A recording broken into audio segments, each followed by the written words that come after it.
Hello, my lovely, wonderful people. You're welcome back to the news. So you don't know wetin dey ground, so I'm not gonna call am breaking news because most people go don't know about them. And based on saying na wetin dey happen regularly for this country, Niger, no be breaking again. Breaking na wetin be say they go talk say e no dey happen before e come dey happen. Na im be breaking, but this one na no be breaking. Una president wan go borrow money again o. E don already send this matter go senate say e wan borrow money join the one wey be say e don borrow before. And wetin dey pain me be say the senators dem, the lawmakers dem, people wey be say dem suppose dey there go represent the interest of the people wey be say dem dey to represent Nigeria, dem no see am as anything. Na im go make one man say im call himself Senator Jumo Ibrahim come out dey talk say that one na small deal, say na lunch money be that. Na lunch money o. Na lunch money na im call am. The news wey I dey bring come for una be say Senator Jumo Ibrahim said that Tinubu's fresh $2.2 billion loan is a lunch money. Can we imagine? As in, is he for real? He said too insignificant. We should encourage government to borrow more. Say they need to encourage the government to borrow more. Wey be say Nigeria, they don already borrow the future of Nigeria comot. And just which day again, Sunday Dare come out, get mouth, dey talk say Obasanjo do one thing, Obasanjo no do one thing. Yes, we know say Obasanjo, during his tenure, things were not really perfect, but he leave this country without debt. Then themselves, when this administration come, they claim that Buhari was borrowing and they couldn't service the debt. They talk and say na one of the problem, but they have started their own round of borrowing. So, my darling people, you're welcome back to the news. If you're just joining us for the very first time, hello, you are also welcome. Please don't forget to subscribe, share, and subscribe to our channel. Thank you very much. So, make we go see wetin the senator dey talk. Senator Jumo Ibrahim has defended the new loan request by President Tinubu's administration.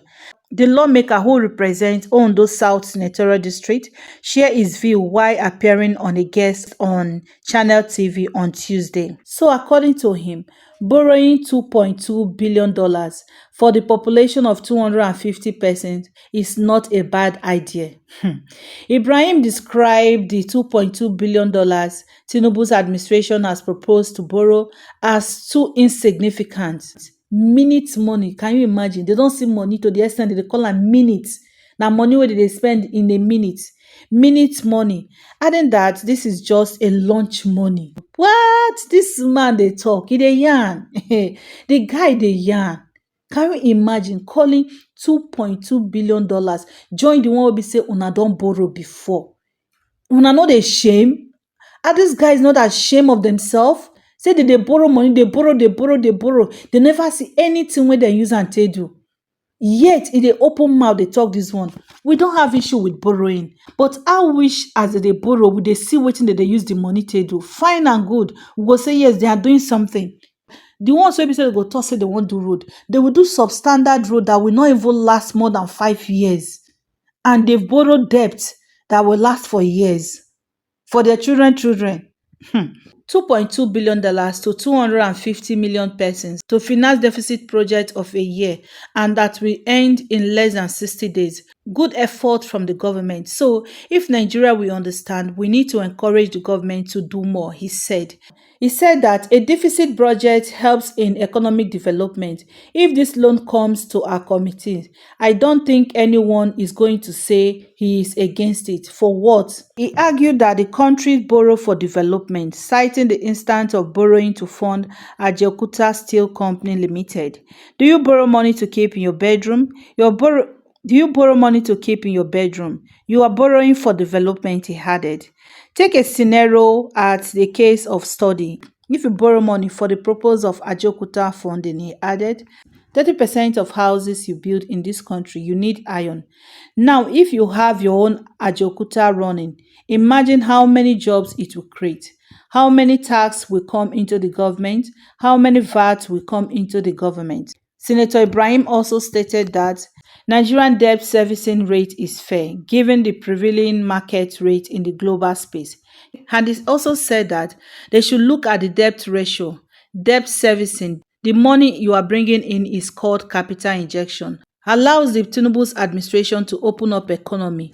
So he comes to the yarn say, you cannot compare Nigerians' debt portfolio to Americans. Today, American debt is about $45 trillion, but they owe no one. They simply print dollars and send it to the country because dollar is a global currency. You see why I talk at times say I don't know who do this country this thing. Oh. I no really know who do them this thing. These guys don't think as in because the kind of leaders wey Nigerians get be na the kind of people wey be say they think one way. And according to Adebayo, he said these guys are economic illiterate. They are economic illiterate. They think one way.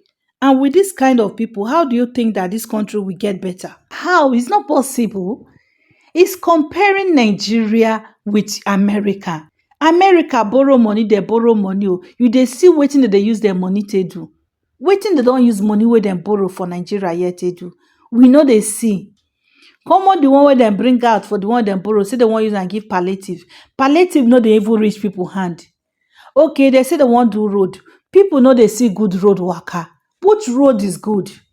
See common federal road from Abuja to Edo State. That one na suicide mission. So what are they doing with this money they are borrowing? And he get the guts as a leader, a whole senator representing his people to come out, they tell Nigerians, say they're supposed to tell Tinubu, Oshe, Baba, you do well for borrowing. Obasanjo left this country without debt, as in, he left this country literally without debt. Now, you know how many $billion Nigerians they owe? And the most annoying part, just as I keep saying, they borrow this money, they share it among themselves. They are not borrowing for the people.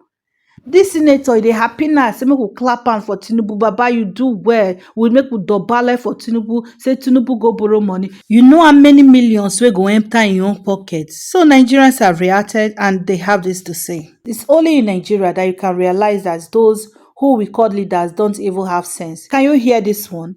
The few are sharing our collective wealth among themselves. Why so many gullibles whose future are being mortgaged keep clapping and supporting them? Some person is dropping this. Say, how did they allow this patient to escape from psychiatric hospital and he went straight to the Senate chamber? Please, let's go and chain him and bring him back. Oh, as in really reach to call him, as in he really reach to talk like that. Yes, so he really reach to talk say the guy no normal. Because if na person wey normal, based on the fact wetin Nigeria dey pass through, the ones wey na don dey collect before, we never see wetin na use am take do. And Nigerians wey be say na dey borrow since all the one na dey borrow na life dey comot, so na dey wan borrow am for Nigeria. Yet we still dey come out dey tell Nigerians say na wan borrow am for the betterment of Nigeria. They really need to use chain take hold am. So my country people, these are reactions from Nigerians.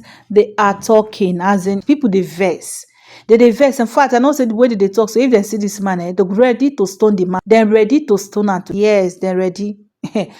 That is it for you. Please feel free to drop a comment with us in the comment section.